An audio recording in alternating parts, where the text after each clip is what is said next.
We're All right, just we're on air. Monica Bindet. Oh, Konya Bidi. Those are lies. Those are All right, crocodile Leo. tears. Good morning, good evening, Leo, and welcome to Afrique 24. I hope that you are fine wherever you are. Um, it is 3 a.m. where I am, and yeah, we are still here trying to follow up the story of Albert Owino, Albert Ojwang, sorry. And with me in the studio is none other than Leo Nyabaya. Leo, can you have time and greet the audience? All right, thank you, Mzalendo. Of course, a very good morning from the eastern parts of Africa.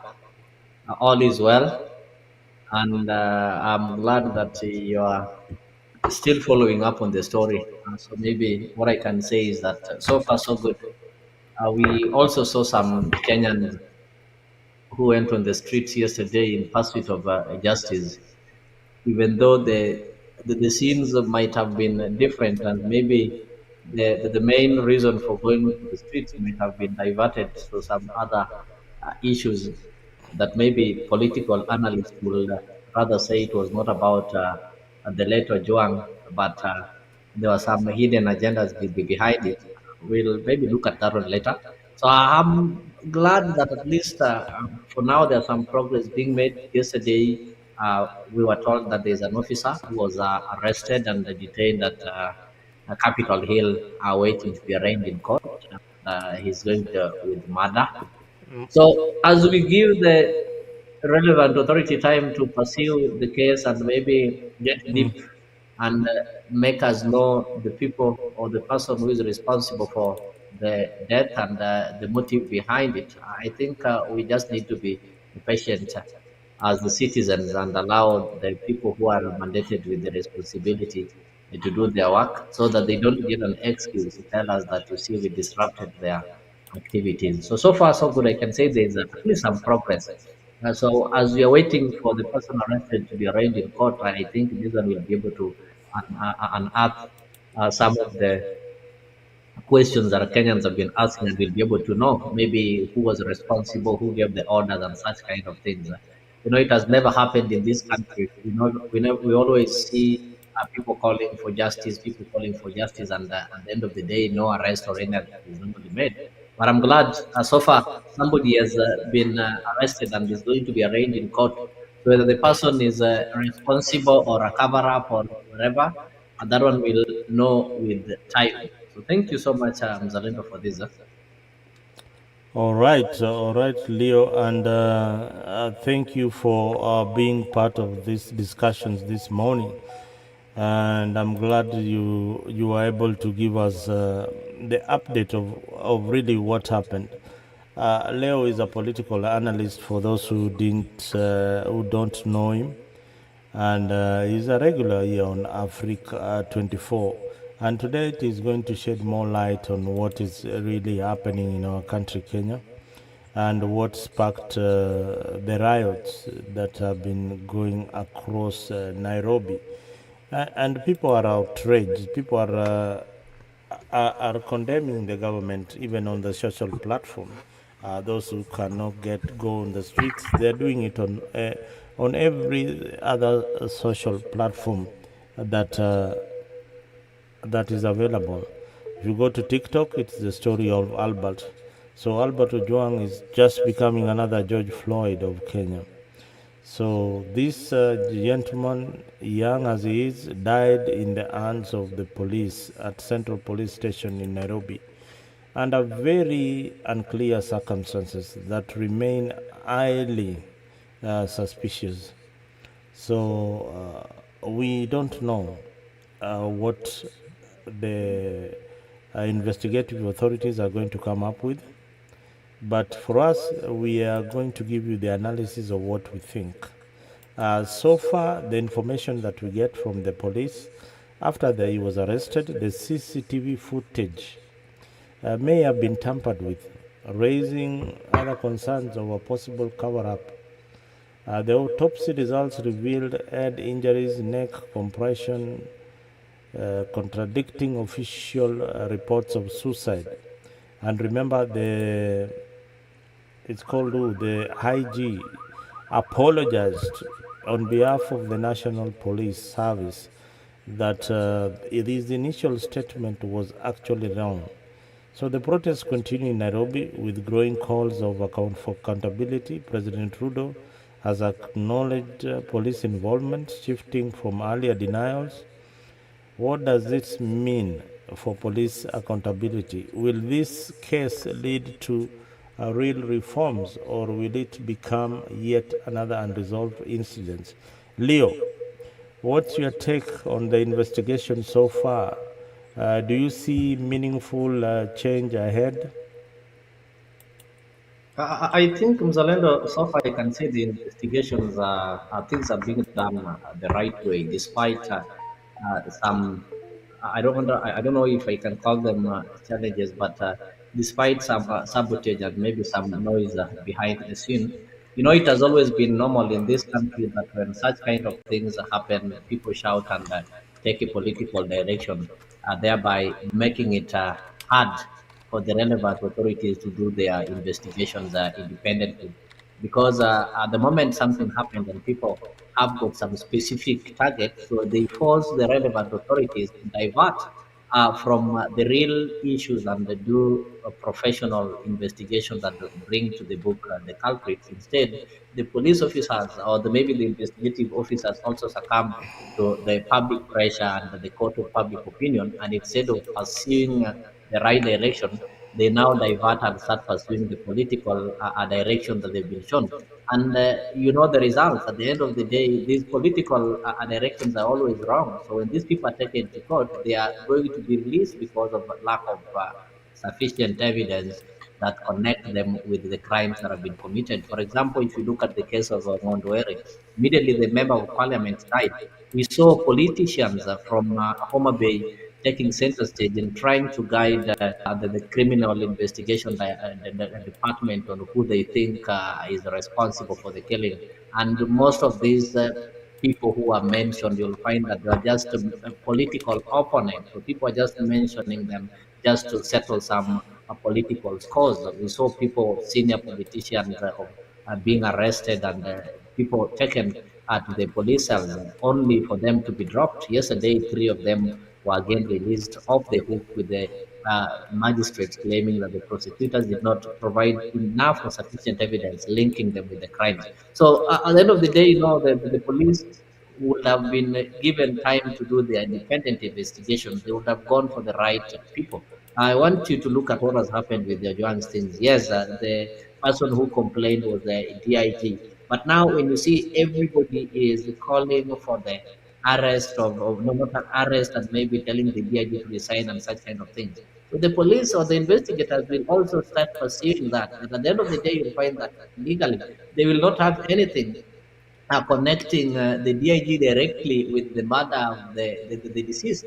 But if the police are given time, like already they've arrested somebody, maybe somebody was directly involved, that is when this person was directly involved will now lead us or will now connect us with the person that they are targeting. But if you go to the person that the politicians are targeting, is the one you are arraigned in court and you're not able to connect that person directly. There's what is called what we have our view and our perception. And when it comes to law, it is not about what you think or what you imagine, but you have to provide tangible evidence to link the person you accuse with the crime that has been committed. So that is where we go wrong. So I think if Kenyans can just be patient enough and allow the police to do their thing with them, they keep on, they do their politics without interfering with this kind of investigations, then we'll move the right direction. But if things get politicized and blown out of proportion, we are not going to make any steps. We'll have the same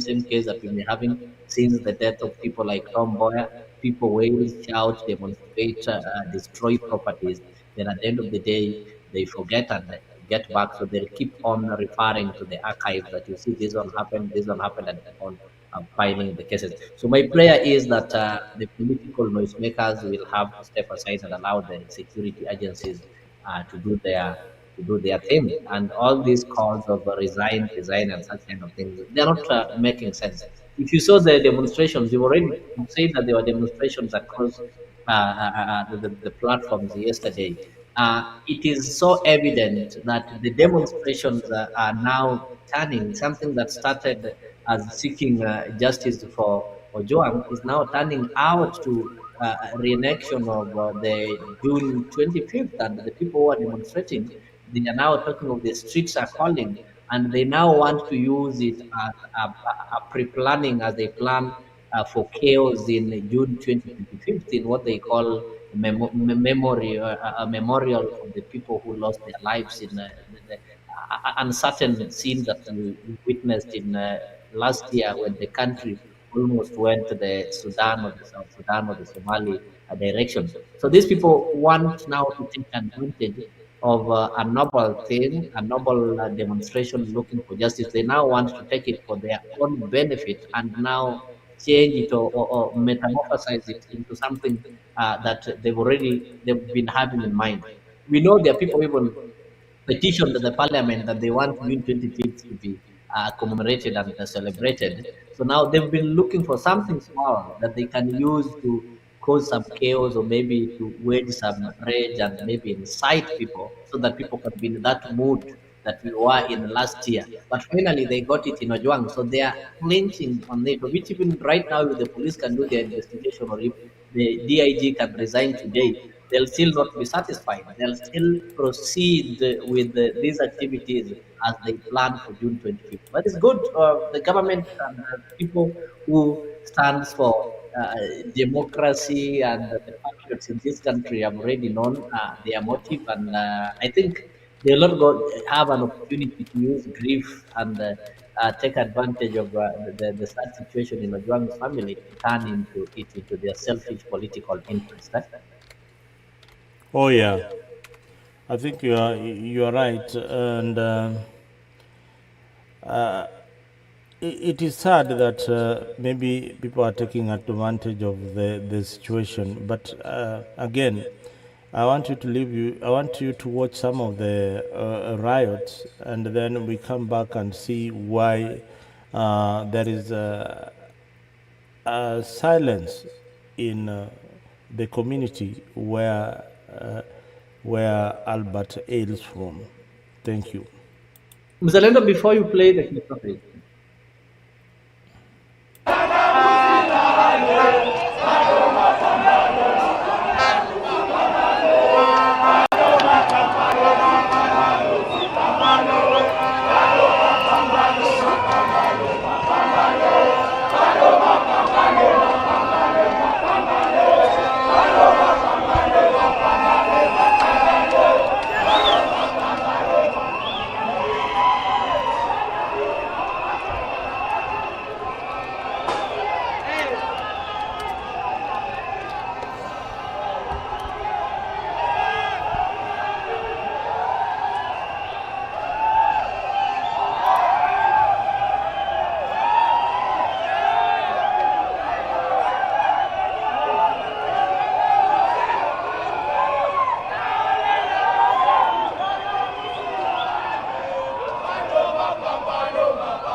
You must resign. They must resign. Twende wasije peke yao.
Muzalendo, can you hear me?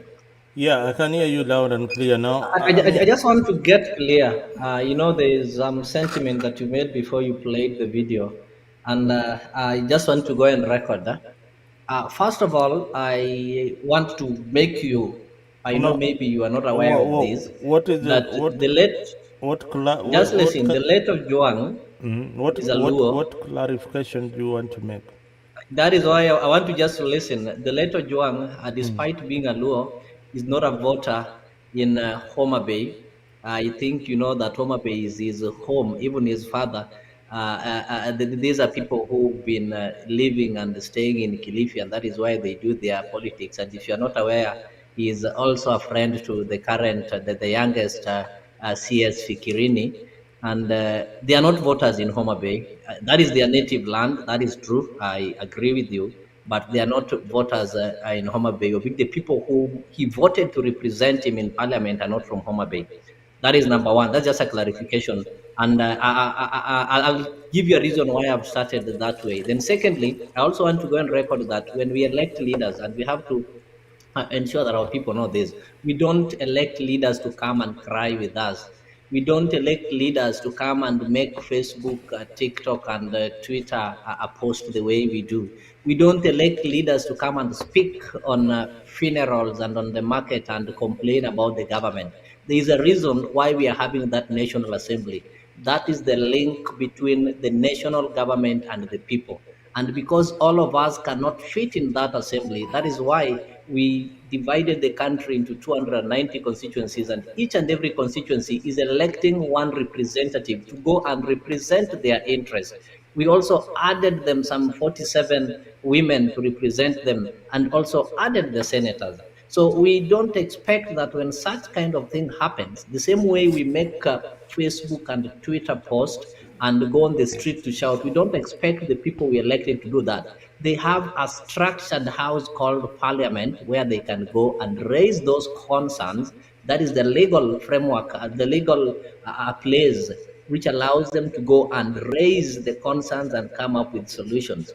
I will go on the streets and tell the president that, President, stop killing us, because I don't have an alternative. That is the only platform that I have. But it will be foolish to see my member of parliament holding leaves together with me on the street saying justice for Ojwang, yet there is a parliament when he can call the president, he can call as the cabinet secretaries and everybody concerned to address the issue. So I want to address your issue. The people from the Luo Nyanza, where Ojwang was born, yes, he was born there, but he been residing in different part of the country. They did what they were elected to do. If you go to the Hansard, you'll find that I want to give you a good example is a member of parliament of Homa Bay town, uh, George. George Peter Kaluma, he is on record addressing the issue on the National Assembly. And he also went ahead to make some post on that on his Twitter account. You can check, you'll find that he's on record. The Migori, their neighbor, the neighboring senator, Eddie Okech, is on record on the Senate addressing the issue. Moses Kajwang, the Homa Bay senator, is on record. And even the Homa Bay women rep is also on record, not only addressing the issue on the floor of the assembly, also attended the mortuary as a mother from Homa Bay to go and witness what was taking place. But because there's some people who wanted to own this issue and seek for sympathy, they decided to organize for some goons to send her away. This is a women rep from the county where this boy was born. So it is wrong. It is a wrong message, and I think it is in bad faith for people to say that, oh, the guys from the place he was born have been silent. These guys are wise enough, and they know the reason why they were elected. They were not elected to go and dance on the streets. It is right for Gachagua to call for justice on the street because he have any structured place. He's not a member of parliament. He's not a member of executive. So he doesn't have a specified constitutional office to call for this. But it will be so foolish to see Homa Bay member of parliament being on the streets with the citizens. I think we need to be civilized and we need to understand why we elect leaders. We don't elect leaders to come and cry with us. And the problem is that people tend to think that those leaders that we like to go and cry with us on the televisions and on the streets are the ones who are fighting for our rights. We are forgetting that these are people who fail to perform their roles in the National Assembly. Laws are made in the National Assembly. It will be legal and more easier to call the DIG in the National Assembly and call them to account for their acts rather than going on the streets for the whole day or the whole week. So calling them in the assembly is what is provided within our legal framework. So I think this notion is really in bad faith, and we need to tell people that the people who are elected from these regions did what is within the constitution, and actually what they did is better than the ones you saw on the streets and inciting people. And they know after the incitement and all those street talks, the stories are jabba, they'll go back home, nothing will happen. But those things, it is in record, and today even the people who will live in this country 200 years to come will know that it was on record, and the parliament answered that the issue of Ojwang Albert was discussed in parliament. Well, These things that are done on the streets will fade away, but that one will never change. For the first okay. time, a common Mwananchi's issue became a national issue that was discussed in both houses, in the National Assembly and in the Senate. And I'm waiting the same to be done in Kilifi County Assembly by the members of county assemblies that he elected to represent him. So we need to correct and put things straight with the land. All right. Let me just clarify some of the things that you have said, and you are not right in many instances. Leaders should not keep quiet in the face of injustice. That is what you need to know. So that is what Leaders, that's what I'm saying. They should not listen. keep quiet. Where should they speak? That's what I'm I asking gave you you. your time. Where should leaders who are elected speak? You know, we have like pastors, where the pastors speak or the preachers speak on the pulpit. A can member of I parliament can cannot keep I can quiet. I So can I tell can you you tell that me they are elected to speak in the National Assembly? Did they speak or they kept quiet? have you ever seen or witnessed protest in Kenya by leaders? That is, What are you and talking that's what I'm about? saying. That's what they should always know to do. The protest should be done by us who don't have a platform, but the people who have got platform. Are you saying Teachers that don't because teach you are on not in the the street teachers right like now? teachers. They don't teach in the bush. They have classrooms. So what has been happening? We should not justify some uncivilized act that has been happening. There is a reason why we elect them and gave them Okay, that parliament. Then we okay, should okay. disband the parliament and allow them to be operating on the streets. Streets is not Leo, for elected please. people, Mzalendo. I want you to Let us not start mislead the condemning people. all the riots that your political party has been doing for the last so many years. Start My now. political party, there are people who can, somebody like Raila doesn't have a political office, an No, office, so he start can, now he's and allowed to riot condemn on the stream. all the leaders who have been demonstrating. Start now and condemn from 1992 I when we were condemn all the agitating. elected leaders who have been demonstrating instead of Do you representing us know? in parliament. Do you know why it is in the constitution? Do you really know that? Do you know I know why it is in the picketing is constitution. part of our constitution? Picketing is in the constitution for people who don't do who are helpless. It is not for the people who are So, supposed to be like, what? if all of us go on the streets, who is going to make these laws? If MP should not be on the streets, actually, we ourselves So, should be on the streets, oh my all on God, them, not elected leaders, Nzalendo. Leo, These people are elected, I they're want us having to have a platform. decent conversation, yeah. And there are so many people who are listening to you, and you are maybe right. There's somebody who will like what you are saying, but the freedoms that you enjoy today, they came as a result of demonstrations in Kenya. That is what you don't know. I don't know how old you are, but maybe I you know don't that Zalendo understand have not that condemned demonstrations. these I struggles a hundred started with the percent listen to demonstrations. me one minute before you misquote me. I've Mm, not condemned demonstrations. yes. I am for demonstrations 101%. I'm for So, demonstrations. If there's a demonstration, I will go. What I'm saying is that elected leaders should not demonstrate with us. They should be what demonstrating do you on the mean floor of elected? parliament. Who told you that elected leaders should not demonstrate?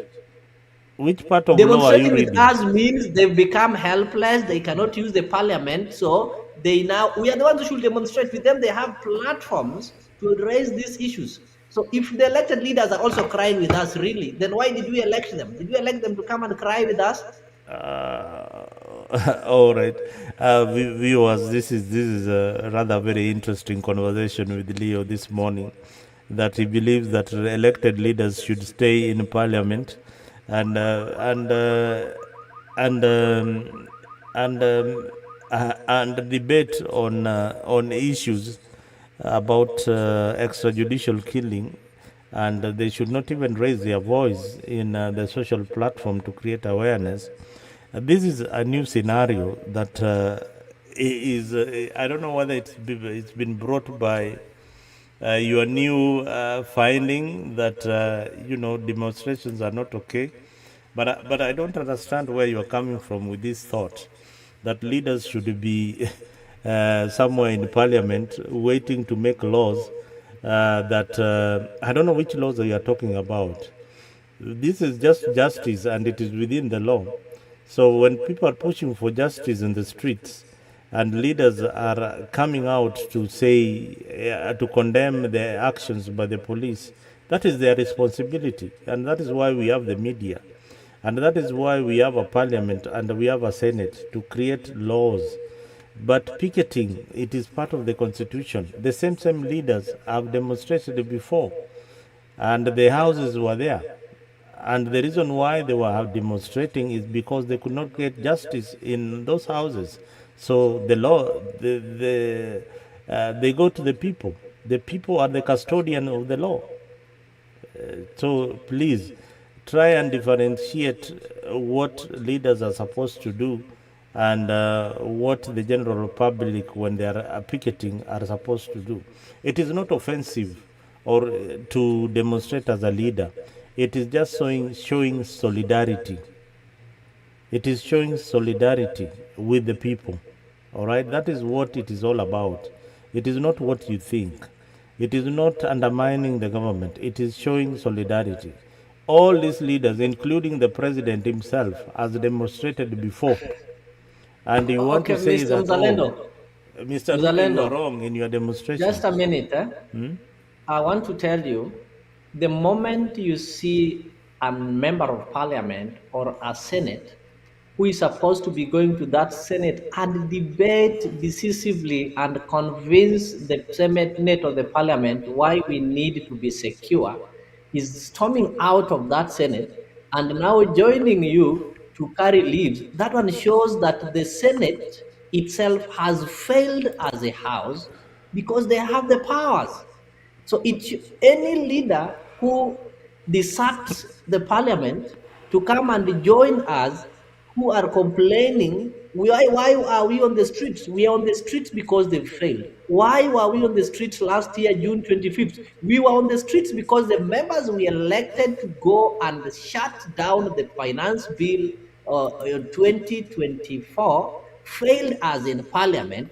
So now we had to take our constitutional mandate to go and remind them that we gave you mandate to go and shut this thing down, but you did not listen to us. You listened to yourself. So we now have what is called mass action. So demonstration is assured that the few we've given mandate have failed.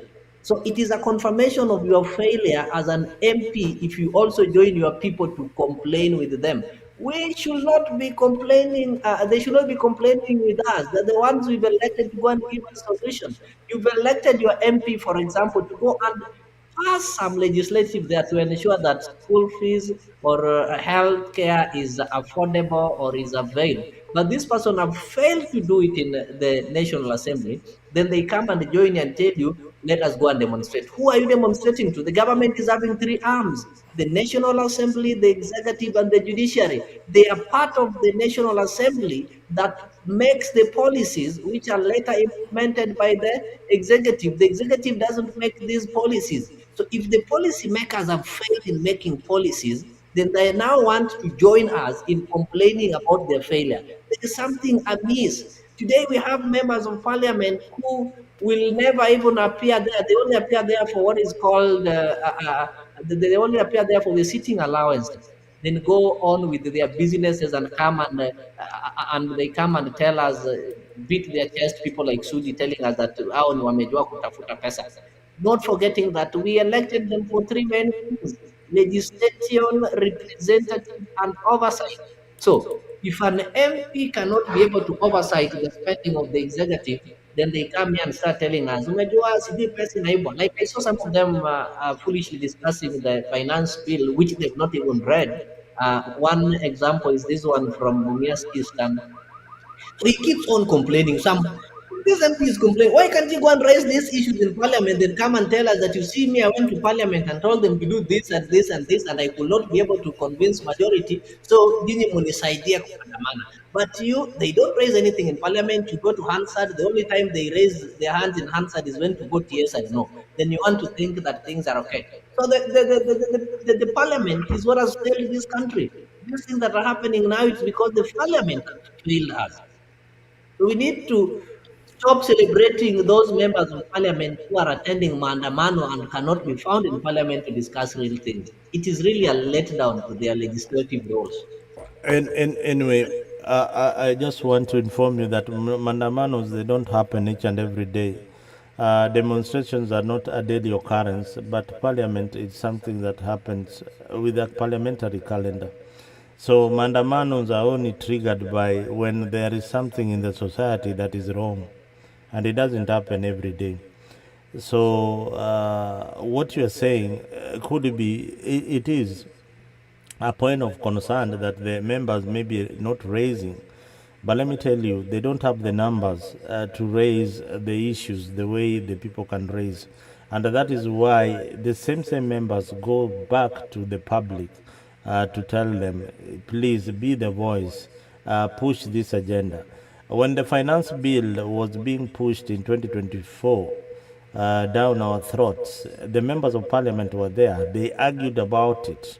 They were in parliament. It started as a debate, but how did it end? It ended up in the streets, and the streets stopped it. So demonstrations is a way of passing a message that is clear with numbers of the people. That is what it is all about. It is a story of, the people who feel betrayed by a system or feel robbed of their dignity, and the only way they can express it is to go to the streets.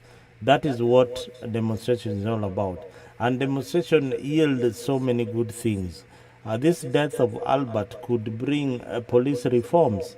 This death of Albert, as I said earlier, we could start talking about police wearing body cameras. This is what parliamentarians can think about. But this death can bring those changes that are very, very important. So even as much as you don't want members to be part of those demonstrations, it is high time that we realize that in each and every issue that has happened in society, that members feel their voice needs to be heard, they call the media. They call the media, and the reason why they call the media, the reason why political parties call for press conferences, yet they can go to parliament and hear their views, is to tell the general public what they feel and what their position is in a particular issue. But let's go back to the issue of Albert. You also said that Albert is not a voter in Homa Bay, and therefore the people of Homa Bay should not feel hurt because Albert is not No, I've not said that. I didn't say not that a people should not voter. feel hurt. I wanted to tell you. I don't. Listen, How did you connect? no, no, no, no. How did you connect death It's and voting? misleading. You didn't get the reason why I brought in that part. So let me Yeah, explain to you. just clarify The that. reason why the reason why I brought that part, I wanted to demystify the claim that the people who are politically representing Albert are not on the forefront. I wanted to tell you that the people from Homa Bay are on the legislators from Homa Bay, of course, they're on forefront in the parliament and in the Senate, as you saw. not because Albert, they were doing it because But you, Albert is a you, you, Kenyan. you And said of course, Ben listen, Suda was Albert was chased. born in Homa Bay, You said but one I of the wanted leaders to was make it chased away. clear that Albert is not a voter in Homa Bay. So if it is for the political purposes, the first people that were supposed to be on the forefront were the people of Kilifi. A Why? good friend of him, one whom he campaigned with, is called Fikirini, is a CS right now. Just like me, like you're not a voter of Homa Bay. If something happens to you, your closest neighbors, the people who know you well, and I'm sure even in his village, there are people who don't know him. The dad has been working out of the place. You know, there are some things that we need to get into facts. For example, me, where I come from, I'm not a voter in Siaya, but it is my home place. I discuss matters involving the politics in Siaya as my home place, and at the end of the day, that is the home that I'll have to get back there. But ever since I started voting, I've been voting in Nairobi. I'm a voter in Ruai. That is where they politically know me well, and if anything happens to me that needs some political response, my member of county assembly in Ruai ward should be the first person. My member of parliament uh, karaoke my member of parliament Kasarani should be the first person before my member of parliament back at home. So it is wrong for you to start saying that you see the people of Homa Bay. Nobody left him from Homa Bay. They've discussed the matter as their son, and as a Kenyan, everybody should be equally concerned. But the people who are close to him in reality are the people he stayed with, the people who knows his political ideologies and such thing, and those are the people of Kilifi. That is where he resided most of his time. He done his politics there, and if he was to vie for any political post, I think he would think of Kilifi before going to Homa Bay. Just the same way, there's this boy that you now want to replace his dad, despite the fact that his dad was a member of parliament in Kasipul Kabondo. This is the son of Ngondowere. You've never been in Homa Bay. He doesn't even know the boundaries there. So you people just want to import somebody from Meru or from Nairobi, and because his father was a member of parliament, and you now want to make him an MP there. So sometimes we need to be factual and discuss things factually. I think the people of Kasipul Kabonda have heard you loud and clear that they need to think beyond the son of Omondowere. Is that No, what you're but they will trying vote to him say? because he is a Anyway, Gen Z, and you people are pushing I, Gen I, Z I, leadership. So for I, the sake of the spirit of Gen Z, they just have to vote Lloyd. No, no, no. In the spirit of democracy, everybody who feels that they can vie for a particular position, so long as they qualify, they can vie. That is what the constitution says. For But now him, we he want Gen feels Zs to lead Switzerland. In the spirit of Gen Z, we just allow the son of Ngondwere because not there's the no not Gen the Z in spirit Homa of. Bay. So we just, I don't think. Yeah, for the spirit of Gen Zs, if they can, Gen Zs can support him, well and good. If he can sell his agenda to the Gen Zs, then they will support him to win that seat.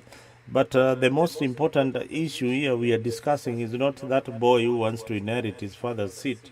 It is the issue of police reforms and why the police had to kill this young man. This is not a normal death. And the way you are talking casually, it pains me to the core that there are people out there who are talking so casually about this young man who died in the hands of police. You know, initially, there's no death. Listen, this death was documented by the police themselves. They traveled with this boy with a vehicle and he died in police custody. So every other detail is with the police. They took him in the hands of his mother. Remember, he was having a meal with the mom under a tree. So, and I wish I'd played for you the phone call that he made while he was in the vehicle going to with these people. He called his friend and asked him, hey, how is it in industrial area or any other police station? You just be strong, and things will be okay. This is somebody who has never been to a police cell. So naive. A young boy who is so naive and innocent, never even stolen, never been on the bad side of the law. You face him unharmed. He does not even have a pencil that is sharpened. And you have AK-47s, every other armory that you have, and you kill him. And you want society to feel it is just okay. This boy was from Kilifi. This boy was what? I mean, really, have some remorse in you. And if you had a son or a child or a daughter, uh, that age, you'd feel the pain. I feel the pain of the mother. Zalendo, I get you, The and pain there's of the this mother. Let me tell misconception. you, They, I get you. There's this misconception. Nobody is comfortable with what happened. It's painful. It pains everyone. You know, the family, we have the pain that the families are having. Despite that this boy was young, this was the only son that that family had. And this is something that should not happen to any family in this country. What happened was so inhuman. And we don't have a law that allows the police to kill suspects, specifically a suspect who is unarmed, who've already been arrested and walked through these police stations without causing any trouble. It's really painful, and everybody in the country is pained. I think, including the killers themselves, they feel that pain. But the issue that is here, there is a bigger picture that you people also need to understand. Why would politicians take advantage of such a grief that a family has lost one of their own, but they now want to use this grief? They want to abuse the pain that the family is going through to maximize and score some political goals. They want to assert some political scores using the death of an innocent Kenyan that has been brutally killed, something that should not be happening in the 21st century. Not even during the slavery, that kind of thing would happen. So the problem is that when we now divert the attention from the pain and the illegality that has happened, and now we want it to take a political direction, we want to connect it with some political scores that we are yet to sort out, then it loses value. People now stop viewing the pain and the illegality that has happened and now bring it into a political contest between the people opposing the current president and the ones who are pro the current government. And that is what we've seen even from the demonstrations themselves. There are Kenyans who went to demonstrate specifically sharing the pain that Ojwang is feeling, but there are Kenyans who went to demonstrate with an aim of escalating these demonstrations to give birth to a bigger demonstration and revenge and complete the business that they had in last year's June demonstration that was never finalized. And that is why when you see people commenting that you saw their specific community, that because they're in government, they are not shouting the loudest, they're forgetting that that community that they are pointing fingers at has been shouting whenever every Tom, Dick, and Harry has been harmed in this country. They've always been silent. In the last regime, we saw so many people being killed, and for sure, the Luo community, no community in this country have condemned the extrajudicial killings more than the Luo community, the community I come from. So coming out to say that because they're now in broad-based government, they are now silent, you want to cry more than the bereaved, is raising some eyebrows and making us think otherwise. That could it be that you had an hand in this so that you can be able to maybe create some animosity within? So we have to be careful on how things are happening. When you're having a funeral and somebody is bereaving more than you need to have so many questions lingering in your head. You don't just take it normal. You are the one who's been bereaved, and somebody who's not been bereaved is the one who is wailing more than you. You have to think twice. You have to have some dots that you need to complete. It's a sad situation. What happened? It's really sad, but we don't need to like divert the attention and now make it a two-term and a one-term and must resign and such kind of things. That is where we go wrong, and that is where we are losing it. And that is where now even the mournings and the sympathies and the empathies are now losing value. So we need to be sober enough and seek for justice for Ojwang and stop seeking for political power. That is what is happening now. All right, let's see what the IG had to say. Then we come back to you. Speaker, sir. Once again, thank you very much. As I said from the beginning, I'm here courtesy of the invite to this house so that I can be able to address on these grave matters that have actually captured the attention of our country.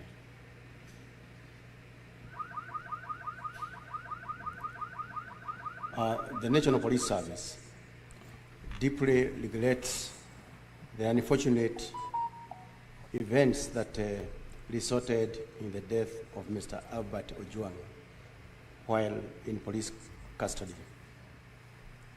The service extends its sincere condolences to the family and loved ones of the deceased during this difficult time. In line with our commitment to accountability and transparency, the service pledges full cooperation and support to the Independent Policing Oversight Authority, IPOA, as they undertake a thorough and independent investigation into the matter. In view of the above, the service wishes to provide the following chronology of events leading to the arrest of Mr. Albert Ojwang. The summary of incidents.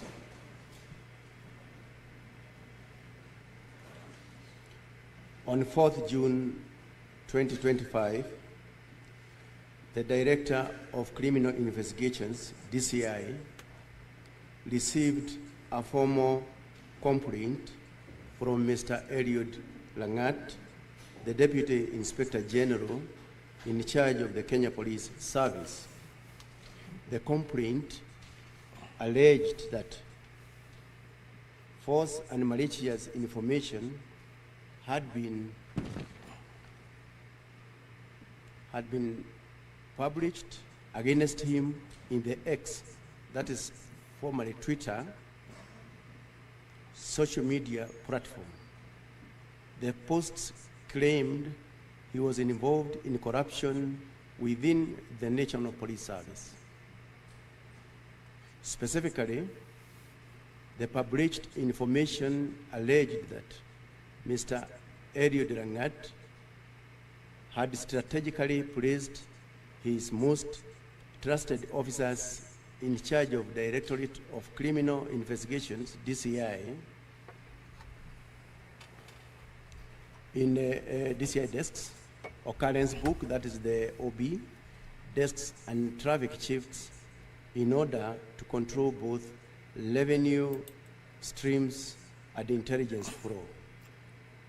Additionally, another post depicted him alongside Mr. Joseph Chirchir, who is a senior officer stationed in Nairobi Area Command, under the caption, EACC investigating top cop after purchase of $2.6 million home in Dubai, accompanied by the DIG's photograph under the phrase, Eliud Langat Mafia Police.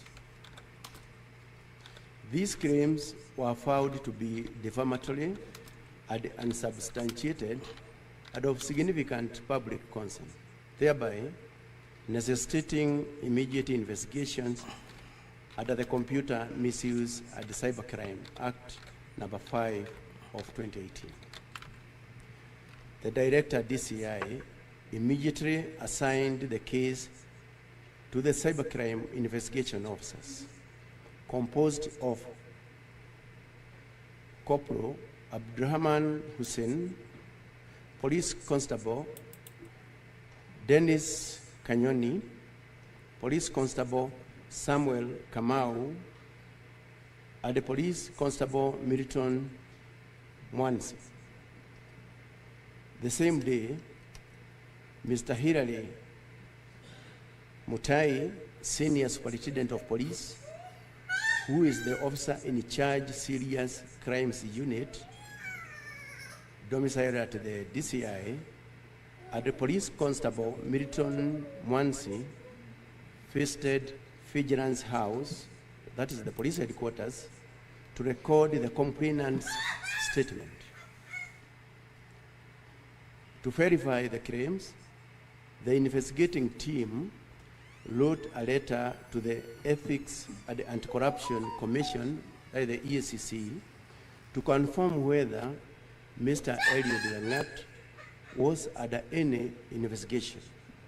Similarly, a request was made to the Communications Authority of Kenya, CAK, in writing to provide registrations, details, and preserve posts associated with the X account handle at Pixel Pioneerai, account name Pixel Pioneer. On 4th June 2025, CAK responded confirming that the handle was active and had 13.4 thousand 400 followers. On 5th June 2025, the EACC responded in writing confirming that Mr. Eliud Langat was not under investigation by the Commission. On the same day, the investigating team requested additional information from the CAK regarding another X account handle at Kevin Muicheles, account name Kevin Muicheles. The CAK responded with the registered details at the relevant posts of the account. Following the evidence analysis, the investigating team concluded that, number one, the EACC had not initiated any investigations against Mr. Eliud Langat, contrary to the social media claims. Number two, CAK reports linked the post directly to the identified suspects. Number three, there existed a prima facie case warranting the arrest of the individuals responsible for the false publication, contrary to Section 22, subsection 1 of the Computer Misuse and Cybercrimes Act number 5 of 2018. On 5th June 2025, the investigating team traveled to Kisii County and reported to Kenyanya Police Station and booked themselves at OB number 23/05/06/2025 at 12:55 hours. They were assisted by Police Constable Fannis, who was nominated by the Sub-County Criminal Investigations Officer to accompany the team. They arrested Kevin Moide at his homestead. He was booked at Kenyanya Police Station, file OB number 25/05/06 of 2025, and later transferred to DCI headquarters, file occurrence book number 25/05/06 of 2025. At DCI headquarters, Kevin Moide provided a statement and disclosed the involvement of 4 other individuals, one being Albert Ojwang, now the deceased, Dorcas Mawia, Douglas Maligiri, and Peter Bogwa. He also chaired their respective X-account handles. The team's analysis of Albert Ojwang's X-account revealed that he had posted similar defamatory content, and consequently, on 7th June 2025, the investigation team traveled to Homa Bay County and reported to Mawego Police Station. They were provided with 3 officers from the station by the officer commanding the station, the local OCS, to accompany them, and subsequently, Albert Ojwang was arrested at the booked file OB number 09 07 06 2025. His departure for Nairobi was recorded by the OB number 11 07 06 2025 in the same police station.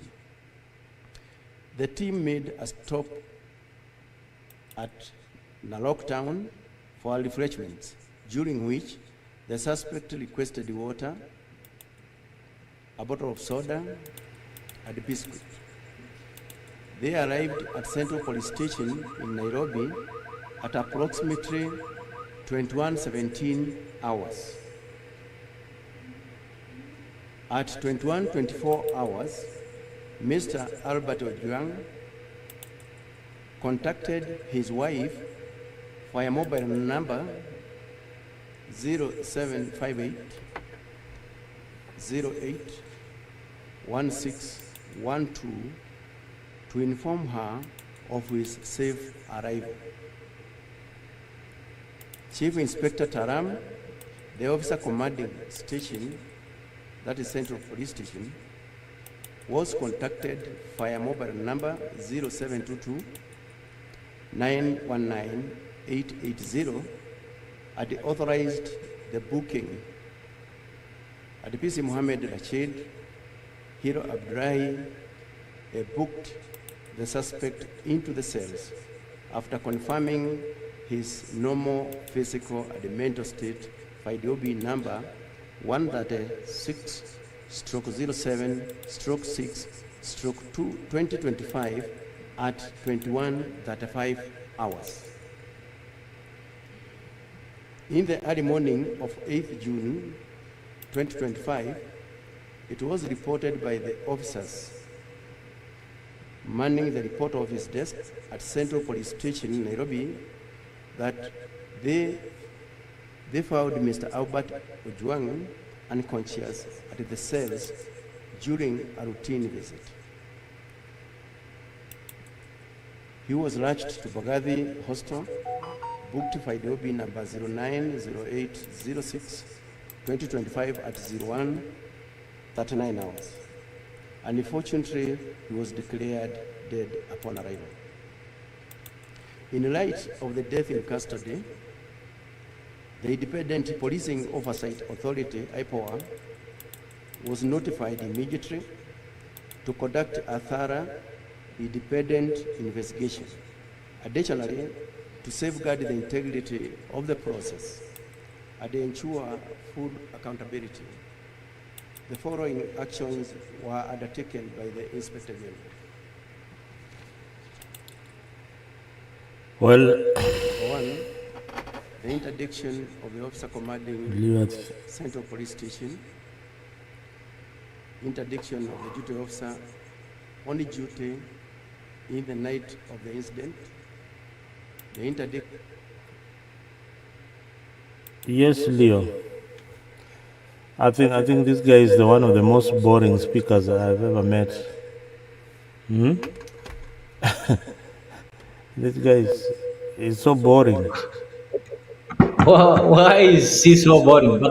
But his role doesn't require him to be a speaker. That is why the police normally have what is called a police spokesperson, a position that was previously held by Charles Owino Ahongo and is currently held by this young lady from from my county. Yeah. Which So young the lady? police Which young officer, lady? I think from the precedence that was set, and we need to change that because initially it was believed that those people who poorly performed in the academics are the ones who are selected for the roles of police. But that one has been changing. We've seen our police officers are having departments with the most the best brains that we could have in this country.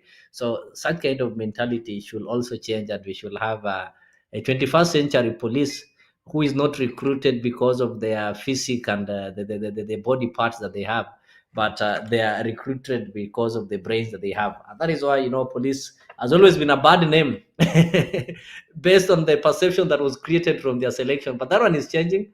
I'm glad currently police are professionals, and we changed from police force to now we are having a police service, which is some progressive actions that we need to appreciate our 2010 constitution for. Listening to the statement, of course, there are some statements that are just made for the sake to fulfill, maybe can you hear me? There's a statement that I've made to fulfill maybe specific obligations because they are called to parliament. They have to give statements, and most of these statements are written statements, and they don't reflect the consciousness of the person who is giving them. So I wouldn't judge the reader of the statement because the statements have just been given for him to read. It doesn't reflect his consciousness of what he believes in. Can you hear me? Yeah, I can't hear you. I don't know if I'm audible. Maybe our viewer there can be able to confirm if I'm audible. I think this guy is the one of the most boring speakers I've ever met. Leo. Yes, can you hear me? Yeah, I can hear you. Just continue with the conversation. There is. So that is what I was telling you. The statement has just been given to the gentleman to read, and whether it is factual or what truly comes from his conscience, that is also debatable. But what we have to be glad is that we've seen the arrest taking place, and we've also seen, I don't want to call it blame game, because some things we have some procedures. The OCS in charge of Central Police should be uh, not only investigated, but he should be presented to court to tell us what because it is either he also neglected his duties. You're not saying that he was responsible for the killing, but it might be also that he also neglected his duties because as an OCS, you're the one who is in charge of your station, and when a convict has been brought, you need to interrogate. I know sometimes it happened when I told you I'm speaking as a former street dweller. These games of the streets and demonstrations, I was part of them until I had some change of thought. So at some point, you'll find that you've been arrested in Buruburu, and they want to take you to a place called Siwe. Siwe is in Kayole, those sides of Kayole, one of the coldest cells. So whenever you'll arrive there, the OCS there will do some interview because it is a handing over. The police officers who arrested you are taking you to the cells, and they are not officers in that specific station. So the people receiving you will put you in a certain corner and ask you some questions to know the experience that you had on your way as you are coming to their cell. So why are they doing this? They are doing this to ensure that they are out of blame in case of anything happens to you. They know where to follow up because we know, and if you engage any police officer, they'll tell you that one of the things that they would not want to happen to them is number one, mabusu kupotea cell, and number two, somebody to lose life in cell. I've been in a cell where there's somebody who was brought and this person was beaten. I think it was by mob justice. And Mhm. after booking the person, what the police officers did, they had to rush him to Mama Lucy Hospital for treatment simply because they did not want. Immediately this person dies in cell, they take the responsibility. So that officer, the central police officer office, would have also should also be able to tell us what was the condition of this guy when he was brought in the police. Did you receive somebody who been tortured and was just being brought to die, or did you receive a dead body? And we don't need to. That is why the central police station. OCS should be taken to court and he tells us what you know. So from that, we are going to know the truth. I believe that for this, we have to know the truth, and this one will be the end of these extrajudicial killings, and at least it might also bring some reforms in our police and responsibility, because the actions that are going to be taken is going to even sound a warning to other police officers who've been misusing power or who've been accepting to be used. So next time some powers from above tells you to do something, you'll have to question, because at the end of the day, you are going to take a personal responsibility. So I'm really, really, really sure that what is going to preside this death is going to be a wake up call to the disciplined forces, and they learn to take responsibilities. Number two, they are also going to learn that apart from being police officers, they are also human. They are parents, their brothers, their husbands, and their sisters. And whatever they do, they should do it considering that they are also humans. And also to the powers above, they're also going to learn that it reaches a point whereby if you misuse your juniors, they are also going to be fed up, and after taking personal responsibility, they'll have to maybe unmask you. So let us hope that the investigations that are being done and the actions that are going to be taken specific case is going to be a positive one, and the death Leo, of Ojwang Leo, is Leo, only going. Yes, Leo. yes, Oh, good. I yes. wanted to find out whether that echo has gone. I think it's gone now. There was some echo that was coming from my end. It's gone. All right.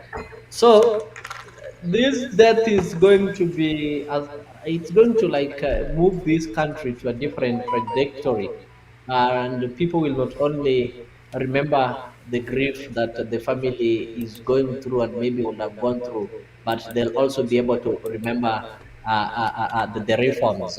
If you look at the history of US, you know what happens at the Rosa, whatever, at the bus incidences and the incidences when the black students were not allowed to meet. So you know some of the transformations that they and how they shaped the US history.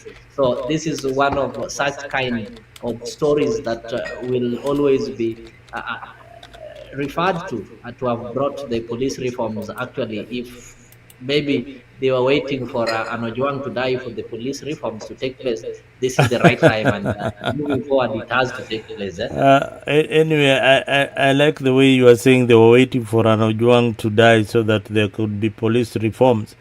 But It's sad that it just said to be Ojwang. That is what pains me most. That it just said to be Ojwang, and these has always been the trend in this country.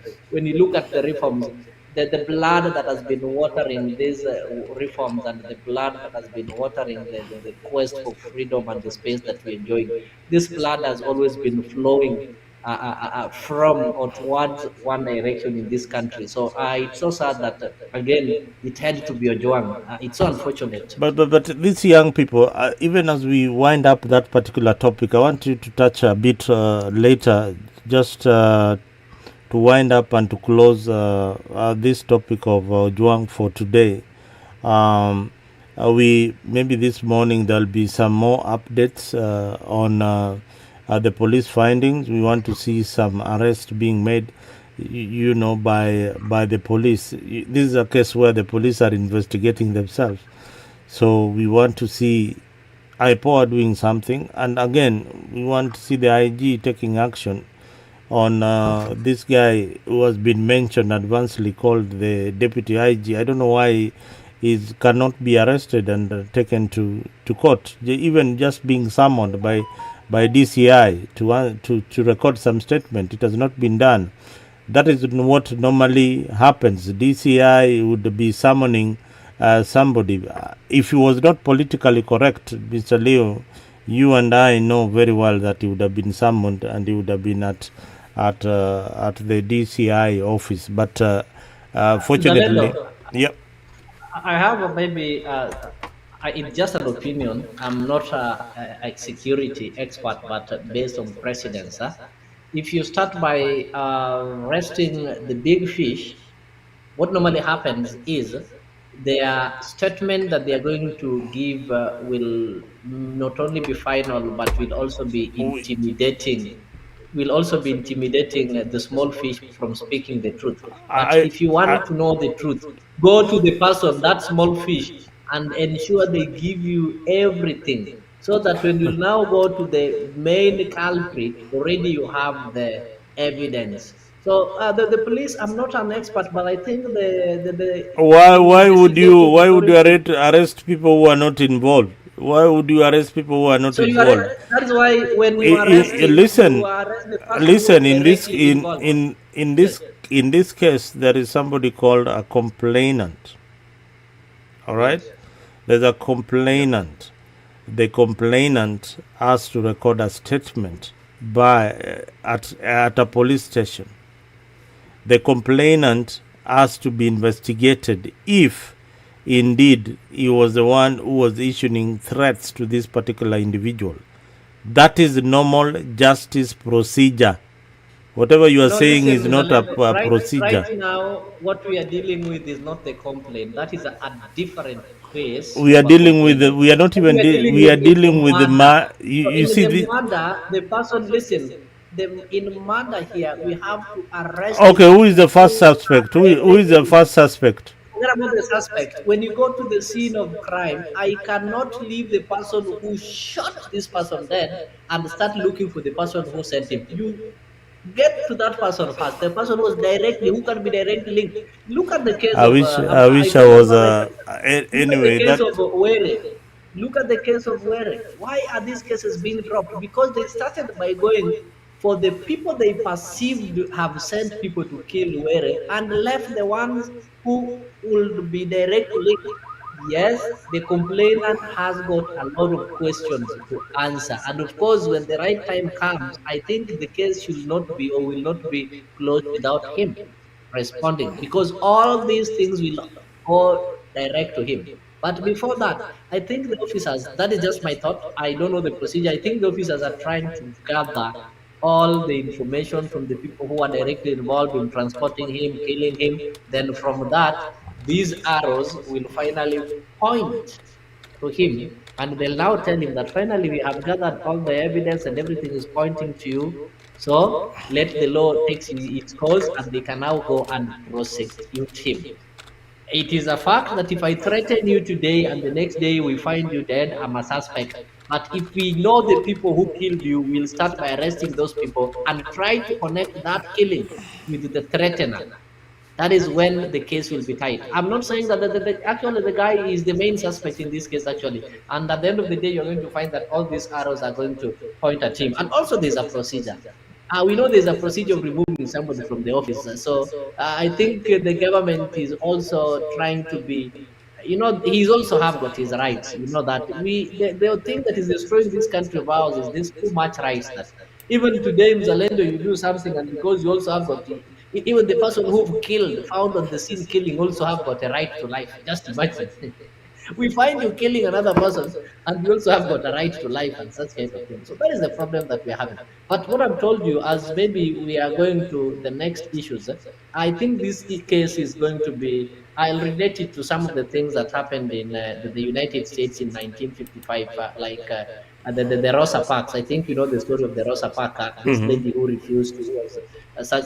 Those are the things that led to democracy that you people enjoy in the US currently. The revolutionary developments that happened in the United States of America. So it took simple and unknown and infamous souls like Albert.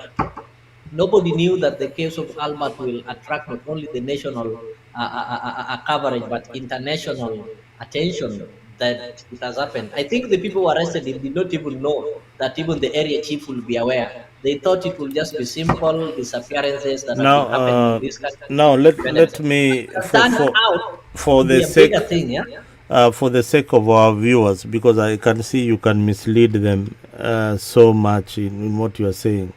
You are talking like a politician.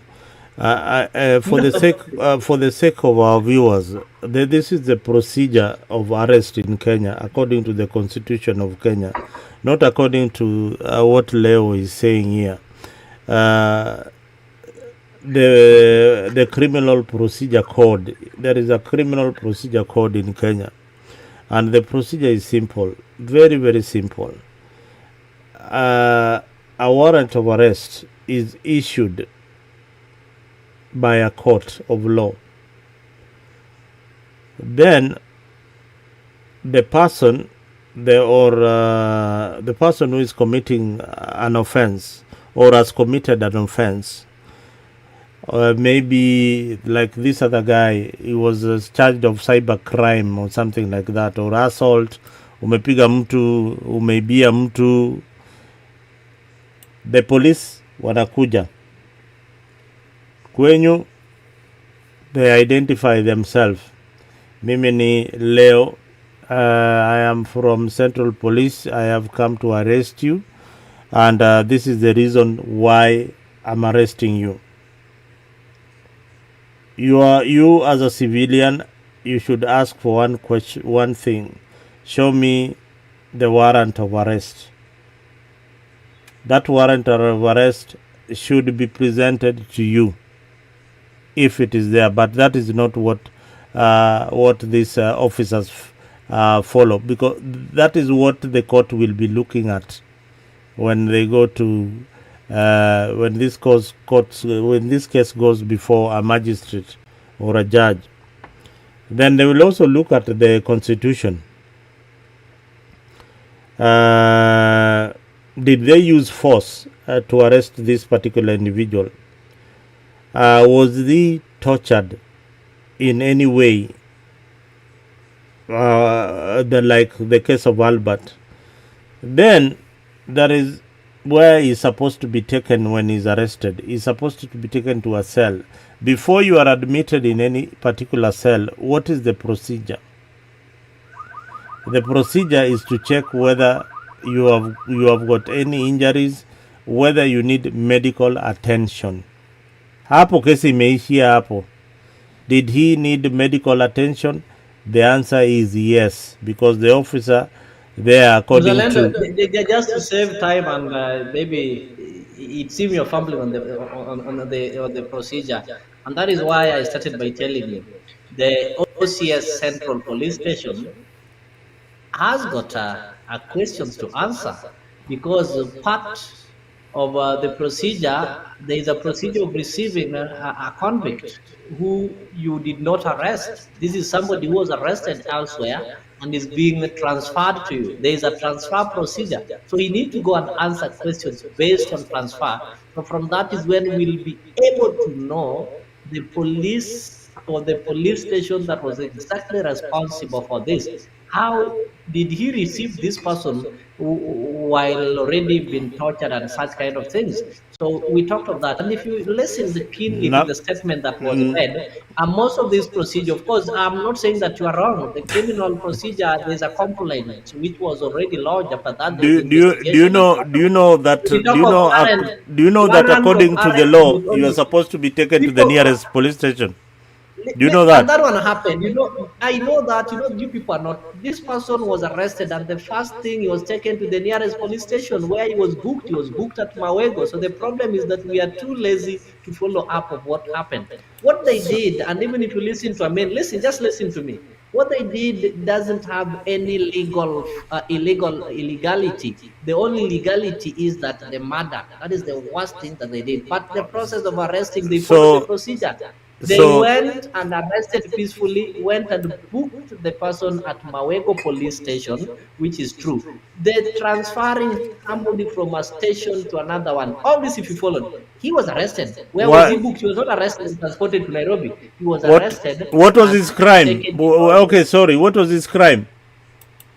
the crime, I think it is the court that should determine. You remember, after being booked, I don't expect you to reason as if you've not Anyway, followed what let's happened. let's let The let's thing that we are let condemning is the killing is what they did, something worse. But when it comes to arrest and everything, if you follow the procedure, they followed the So, procedure. so the What police is going to challenge is the the case police followed the procedure. They of arrested arrest and him. everything. Everything they did was in And the order. mess up in now taking up his life. That is where the problem is. Now, But for the arrest is simply the even procedure. admitting a dead body in at Central Police Station, that was in Actually, that is order. the process. I'm not saying That that is where the problem is. I'm saying the people who arrested, they arrested the person and took to Mawego. The so records are there. explain to me why how this boy ended up in a police cell in Central. So that is Yeah. why we want, listen, that is what I want to tell you. That is where now the OCS at Central should come out and tell us how he received this person, because there's also a procedure of transfer. I've told you, you've I think the time you were in Kenya, you were a good boy, so you are never being arrested. No, You my started friend. it. I'll go back to that. The time Ask you were in us. Kenya, you were also Let playing us not go basketball, there. and me, I've been arrested in Buruburu, spent some 3 hours, then got transferred to Kayole. So when I You, was going there, there is a transfer of OB. Actually, we were arrested. There was this, we used to participate in these demos. So we were from a demonstration after the arrest. Actually, we were not even taken. We were arrested in town, taken to Buruburu, and they found the place is a bit clean and such kind of things. So they wanted just to make us suffer a bit. So we're being transferred to Kayole. So from Buruburu, they had to remove our name from that OB, and we got escorted with the police. When we reached Kayole, the OCS took us in a certain corner and booked us afresh. So it is called transfer. So that is what I'm saying. There are so many people who will lead us to knowing the question. But if you follow what has happened, they are in the right procedure. We are going to get these people, and they have to be dealt with. And these people have to be dealt with so that this thing should end with Albert. Nobody, no family, no individual should have the same experience. But again, politics, I don't know.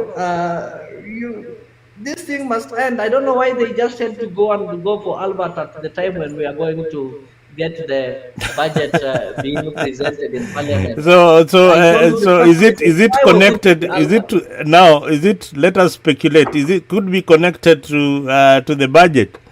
Yeah, could be I'll tell you connected. this. Do you know why we speculate? We speculate So, because we are never given sufficient reason. We saw, like, for example, we've been seeing even the deaths of people like Ojode, it went to, I don't know, Kaiseri, it went to Ogola, and all these investigations have never been concluded. We've never been given all certain. right, Leo. Let us So we just keep on let us. speculating. We are not Leo. We are not going to Why no? conclude this Why at the discussion. point when John Badi was going to read his All first right. budget? Remember the people who Let us. swore that Badi will not read the budget. Okay, let us get to the finance bill 2025. I know we have talked too much about Albert, but this is something that has been in our hearts, in my mind, and it is something that is still being discussed on the social platform. Here we will uh, interrogate the police, interrogate the actions of the police and what they needed to have done. Some we might be wrong, we might be right, but if you're out there, you think that the police did something terrible, make sure that you leave a comment on Freak 24 so that we see the way forward. But for me, it is high time that the police in Kenya wear body cameras. They need body cameras ASAP, as soon as possible.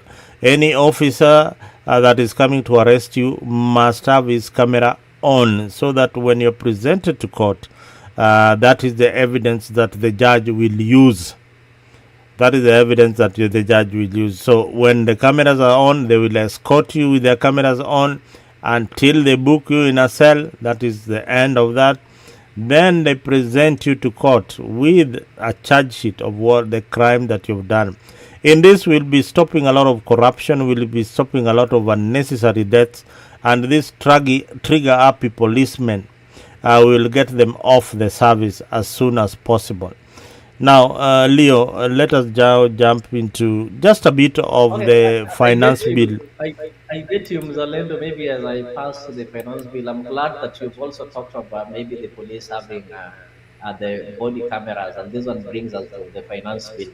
Because this one simply mean these body cameras actually they come with the cost, and this one simply mean a lot of money should be allocated to that department so that they can be able to digitize and do a lot just for the sake of our security.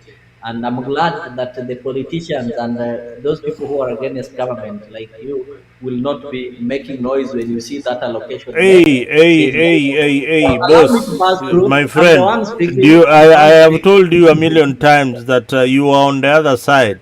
You are on the other side. I help form I'm this the one government. speaking. So when I talk about the government of William Ruto, I talk with authority because we believed in him, but he went off the rails at some point, and that is why I we have to bring him back on rail. So you are a I think Johnny come late. you're now speaking. You believed in him and you elected him, and the only problem is that when we joined him, that is where the problem came. So the people who No, are not revolting that are when against you him joined because him. it is I not think on ideological. no, no, You no, no, people are no. against him because we who did not elect him joined him. That is the fact, and Listen, just the way you say, you're the one who listen. elected him. So you should not Let drag us me. into removing him from office. The same way you I elected know him, where you are you heading with allow this. I know where you are heading with this kind of argument, but I can tell you it's not because we somebody like, well, let me talk on my behalf. Me, I'm very very principled. I would not want to see somebody who No, is if in today we office. drop him, you'll get back to him. He will be good. I know that. So we don't No, need to argue no, on no, that. no, Let us no, go no, no. straight to Let into me. the There are finance. things that you believe in that I don't believe in. There are principles that I have that maybe you don't have. There are consistencies that I have that you might not be having. So my reasons for jumping or criticizing the government of the day is very very simple, because the promises that William Ruto made to the Asla nation, he never fulfilled them. We had a very, very high hope that his government is not going to recycle these old leaders. We knew that it's going to be a government that is going to transform this country in the best way possible without recycling the leaders. He wanted a strong opposition. He killed the opposition by bringing everybody into government. So we are now the watchdogs out there trying to rectify what we're trying to point out what's wrong with the government today. So we cannot all be in government, my friend. We cannot all be in government the way you want us to be. My There has friend, to be, during listen, campaign, there people has to be campaign other for people. we want a country where everybody feel part of the country. So when you tell me we cannot all be in government, We cannot that all is be in government.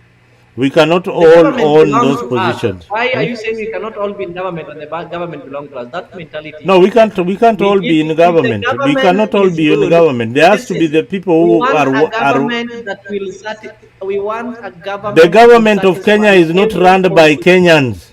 Everybody who is, it's run by selected individuals who are appointed by the president. All right. But if they are working well, then we can all support it. Don't say we cannot all be No, in if government. you are We don't want listen, a if separated you are, system of government. gosh, if you are Mzalendo, that is, supporting, if you are, I disagree with you. tell me the things that you are I supporting. disagree with you. If there are things that you are supporting, We can all be in a government. The fact we. that we are not all in a government means the government So what do you is mean by not we doing can the all right be in a thing government? because it is our government. We are all No, citizens. Does the what do you government have mean the by right? We we can cannot all all be be. in a government? We can all be in the government. Then Citizens why of do Kenya we have it, elections after every 5 years? to elect representatives. We don't Who have are elections to those elect government. representatives? The government is for all of us, Mzalendo. We all Then have why can't we just some why can't I'll we have just have a some kingdom and say session. that this is the I think kingdom I'll of have some Kenya and session to be there's listened one to this. king? What I'll do you have some mean? session to be listened by this. So let us just leave it at that point. I'll have some session to like put some sense and allow people understand what a government is and how to be patriotic and Oh, how to develop the country. I just want to make a quick comment on yesterday's budget. I have first of all to appreciate and thank the current regime, a regime which I did not vote for having shown Kenyans that anybody can be anybody in this country, just irrespective of your color, your religion, or your tribe. as long as you have the qualifications and what it takes.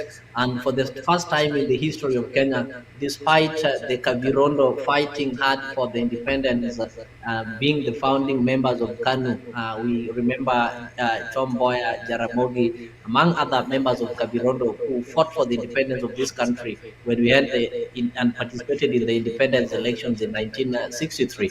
So for the first time, we are having somebody from Kavirondo who is holding the most important docket, the one that decides on how the resources of this country, or the ones that budgets how resources of this country are going to be spent. And that is the one from your village, Asuba, actually from the minority communities in this country, John Ngonga Badi, reading a budget, despite the fact that so many naysayers swore that you will not read it. So I just want to give you a nutshell of what is in that budget, and you will agree with me that we are moving in the right direction. So in that budget, you will find that 47.6 billion was put for agriculture and food security.